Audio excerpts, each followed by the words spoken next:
but look at what she did last year. How about I don't want to be bored? Is it okay to say that? Is it okay to say I want to watch basketball and be entertained by said brand of basketball, of style of basketball? I want to watch the most dynamic playmaker in the game be able to fully cook. How about you don't ever play off ball? Never in life. Not only that, but two topics worth examining right now: Stephanie White's decision to call ESPN college basketball games during one of the most chaotic off-seasons in WNBA history, and the salary gap between Caitlin Clark and Angel Reese under the new CBA. Starting with White, the Indiana Fever head coach has been working as a college basketball analyst with ESPN since 2007, and she recently called her first NBA game as a color commentator during a January matchup between the Raptors and Magic. She is currently in Columbia, South Carolina at Colonial Life Arena calling first and second round women's tournament games. But can we just give Kelsey Mitchell some credit? Can Kelsey Mitchell get some credit for what happened last year? So, I'm going to tell you, most years I wouldn't have a problem with this. But this year, you better believe I do. Because I have to wonder, because of the CBA chaos, why would you possibly do this? Why would you make a decision to get involved with something? The Fever opened their season May 9th against Paige Bueckers and the Dallas Wings. The timing here is the issue. Most off-seasons, this would barely register as a talking point. Coaches have done broadcast work before. A decision to get involved with something that's going to take your attention away from your WNBA team that you are coaching when all kinds of chaos, nothing but chaos, is going to take place in April, and you play games in April, by the way. Actual preseason games, training camp, etc. What are we doing? Shouldn't you be worried about expansion drafts and free agents? But this is not a normal offseason. The CBA was finalized late. Free agency has not been resolved. The expansion draft is days away, and Indiana enters this period with essentially 3 players under contract. The roster is nearly a blank slate. Training camp opens April 19th. Shouldn't you be worried about expansion drafts and free agents? Most years, free agency has been solved by this time. Most years, you wouldn't have an expansion draft. But not this year. You've got chaos. So right here, Stephanie White has worked as a college basketball analyst with ESPN since 2007. She recently called her first NBA game as a color commentator. Preseason games begin April 25th. Under those conditions, the expectation for any head coach serious about competing would be complete immersion watching film on overseas players, tracking NCAA talent still in tournament play, evaluating potential free agent fits, and spending serious time studying how to better build an offensive system around the most dynamic player in the league. Instead, attention is being divided. First NBA game as a color commentator. My God. Working a January contest between the Raptors and the Magic. Most of her time with ESPN has been spent calling men's and women's college basketball games in the NC2A tournament. White returned to the tournament telecast this week. The Fever coach is in Columbia, South Carolina at Colonial Life Arena for first and second round games on Saturday and Monday. Under the previous CBA, Clark earned $74,909 in 2025, while Reese was at the same base level given their draft positions.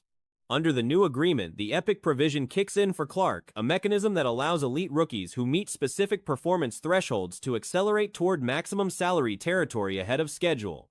In 2026, Clark's salary rises to $527,155. First and second round games on Saturday and Monday. She will call 2 first round games, and it shows you all the games that she's going to do. Scott Agnes posted this. FYI, Fever fans, Stephanie White, Tamika Catchings, Debbie Antonelli are serving as ESPN game analysts for women's basketball.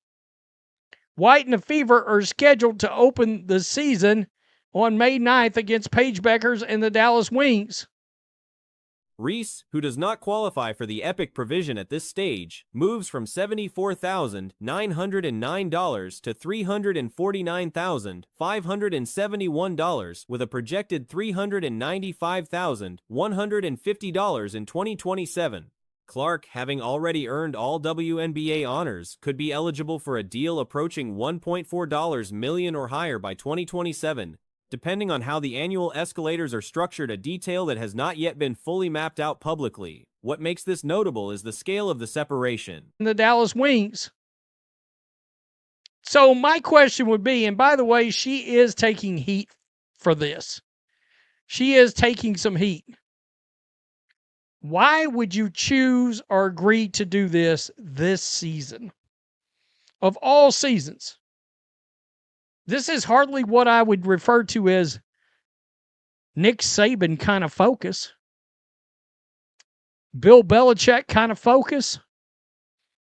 Back in the day when both players entered the league, the salary difference tied to draft position was roughly $5,000. Heading into 2026, that gap has grown to nearly $180,000. Draft slot, performance bonuses, and Epic eligibility have compounded into a meaningful financial distance between two players who entered as the centerpiece names of the same draft class. Kind of focus. Back in the day when baseball managing still meant something. Joe Torre kind of focus. What are we doing here? You've got complete uncertainty as to what your WNBA franchise and team is going to look like. You don't know. You've got three players. Three.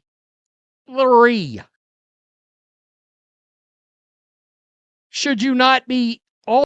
A promotional clip released by the Indiana Fever has sparked more conversation about who wasn't in it than what it actually showed. The team put out a preseason hype reel, Clark drilling handles, Boston going through workout reps, game schedules rolling across the screen, tickets on sale. Standard franchise content building momentum ahead of the new year. Tickets.com. This was a release by the Indiana Fever, bro. By the Fever about an hour ago. Watch this video.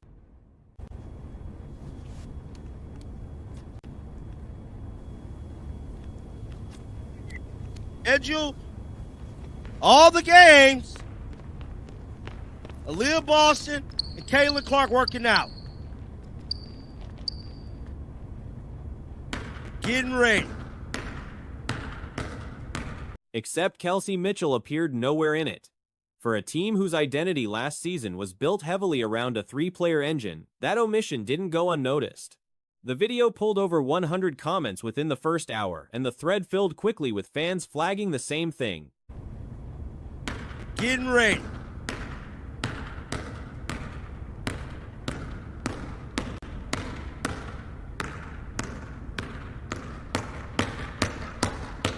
This is major, y'all.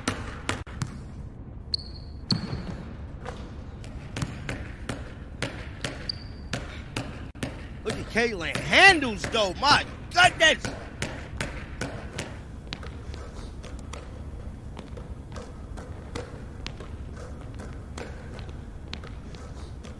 One commenter laid out the concern directly. Lexi Hull and KK need to come back. Mitchell and Sophie Cunningham are welcome only if the price is right, and the roster needs length with pace. Others pointed out Clark working through certain portions of the drill footage seemingly alone, which added more fuel to the speculation.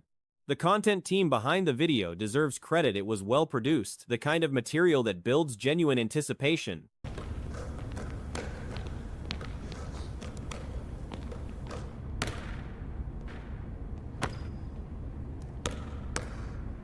This is a quiet before the storm type video. But where's Kelsey Mitchell? Y'all see?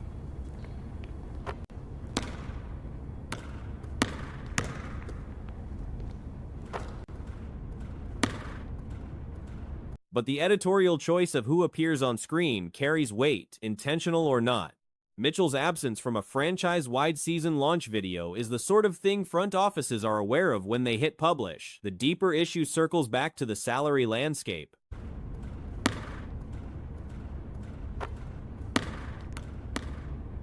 This is major, bro, because I believe they're telling us subliminally that Kelsey Mitchell was out of there, bro. That's what this is. I'm telling you. I'm one of the first people to say this. This video is letting us know. Be prepared. Fever season coming soon. Fever basketball. Get y'all tickets. Y'all, this video was profound. 116 Clark and Boston are both headed toward the $1.4 million Supermax tier in 2027. That's not speculation at this point. It's a near certainty barring something unusual. Indiana's cap flexibility around those two commitments is already constrained, and Mitchell is entering what may be the strongest negotiating position of her career. She placed fourth in MVP consideration last season, which reflects genuine star-level value in the current market. comments. Somebody said Lexi and KK must come back. SC and Kelsey Mitchell, if not breaking the bank, need a fast forward with length. Caitlin Clark has an aggressive dribble. Why only CC there by herself? She's not there by herself. Doc, whoever the new admin is needs a raise. I can't lie. Look, let's see if anybody going to pick up on it. Why then is her coach take 3 weeks off during the key shorten of the season? Yeah, that is weird. We talked about that yesterday. The calculation for Mitchell is straightforward. Her leverage is highest right now. Waiting to see how things develop in Indiana, where 2 players will eventually consume enormous cap space, introduces risk with no obvious upside. Yeah, that is weird. We talked about that yesterday. The best admin in the world. Thank you. Go. Good job, Cinema. Now, Aaliyah Boston did post this today. Nice practice workout with Caitlin Clark and Aaliyah Boston. Meanwhile, Aaliyah is having the time of her life vacationing right now and slaying in a beautiful bikini. Stunning and so beautiful. Now, Aaliyah Boston did post that on her Instagram, but I'm telling you right now, where is Kelsey? Be prepared. Be very, very prepared. Portland and Toronto, as expansion franchises, represent a completely different kind of offer, a long-term deal, a featured role, and franchise-building status that Indiana structurally cannot provide while building around Clark and Boston simultaneously. A 4 or 5 year arrangement with one of those organizations, structured around Mitchell as the centerpiece, is a realistic outcome. Expansion clubs need an established, proven player to anchor their identity in the early years. Prepared for the news, because the news is coming. I would not be surprised if Kelsey Mitchell do not sign with the Fever, because all of this boils back to that $1.4 million salary, Supermax. Now, there's no doubt about it. Caitlin Clark and Aaliyah Boston both is going to get $1.4 million. Mitchell fits that profile precisely. The video was a strong piece of content, but the loudest signal it sent had nothing to do with what was filmed. $0.4 million in 2027. Who's to say? Who's to say that Kelsey Mitchell don't think about that right now in the back of her head? Kelsey Mitchell's stock might go down in 27. She might not be that much of an impact of a player in 27. Now is the time for her to cash in. She was 4th in the MVP voting for the 2025 calendar season. If it was